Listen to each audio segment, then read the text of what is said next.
Hi everyone, Mr. McCarthy here with this week's video update for Friday, January 27th.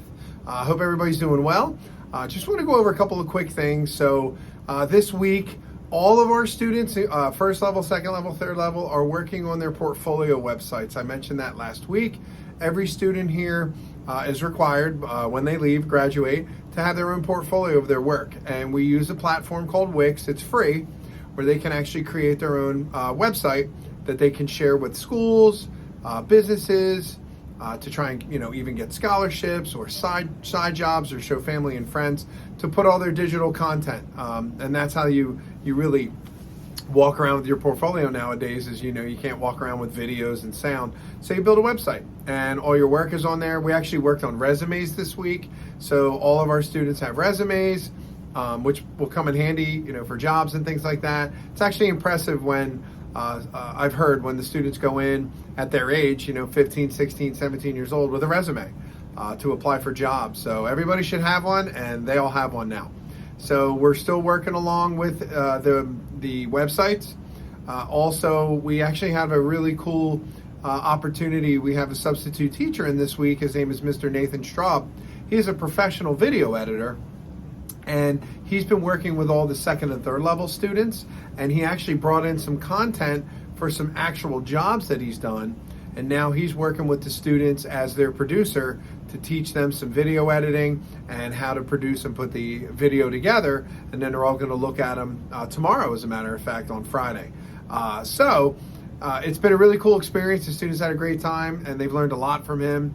He's talked a lot about, expectations, communication skills, once you're out in industry working, things like that. So it's great when students hear from people other than teachers, how things really are out in the field. So it's been a really good experience for them. But really, that's what I have for the week. Next week, we're going to just continue on with everything. But there's a few things I'd like to focus on today that maybe you, the parent or guardian, could help me with the students. So, as I said before, it's the beginning of the third marking period. I really do want to get off to a good start. And some of the issues that I noticed from the last few marking periods actually is every student is required to wear a uniform in our program. Now, most of them do, but some do not.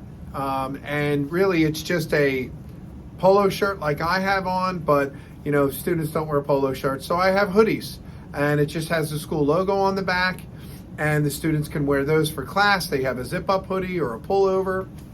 And as I said, most students wear them, but a lot of them forget, or they don't have one, or they lost it. So if you could just, help me out and make sure, do they have their uniform? Have you ever seen it in the wash? Because it is, 30% of our students' grade is considered the work ethic grade. And work ethic is a big deal in our industry and all the industries here at Central Montco. But work ethic is showing up on time, being prepared, having your materials, conducting yourself professionally in class, and wearing a uniform. Now, a lot of the programs here at the school, automotive, they have to wear coveralls and boots and shirts, and culinary has to wear, their chef outfit. We're just asking that you wear a hoodie.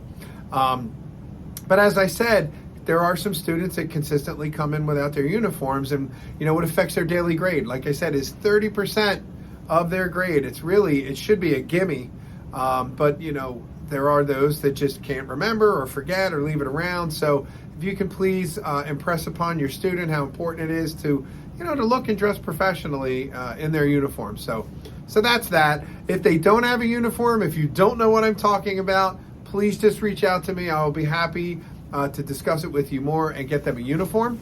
Also, I wanted to discuss, and honestly, I would say it's probably because of COVID. We had a rough couple of years where, kids really didn't have any deadlines. They just handed things in, and if they did, we were just happy and whatever it is that they had. But our classroom and industries, other than ours, we live and die by deadlines. A video has to be done by a certain time so it can make it to broadcast. A website has to be launched, just in time to sell products, after the Super Bowl, for example.